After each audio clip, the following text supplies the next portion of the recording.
কৈলাসর ঊনকোটি কলাক্ষেত্রের সামনে আজ বিকেলস দপ্তর ও ত্রিপুরা ট্রাফিক পুলিশের পক্ষ থেকে এক অভিযান চালানো হয়। কৈলা শহরে ইদানিংকালে অনেকটি দুর্ঘটনা সংঘটিত হয়, তাই আজ এই অভিযান করা হয়। উপস্থিত ছিলেন দপ্তরের উচ্চপদস্থ আধিকারিকগণ। দেখুন চ্যানেল 24 ঘন্টার পর্দায় তার কিছু দৃশ্য।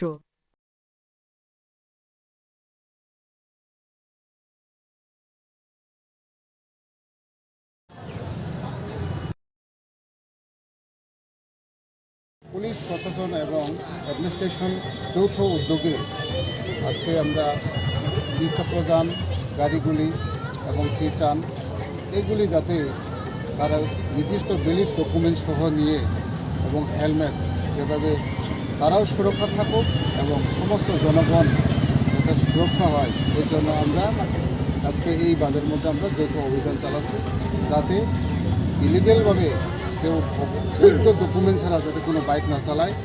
এর জন্য আজকে আমরা এখানে আমরা সারা এই কৈলাসহর শহর আমরা মুভমেন্ট করছি। ধন্যবাদ।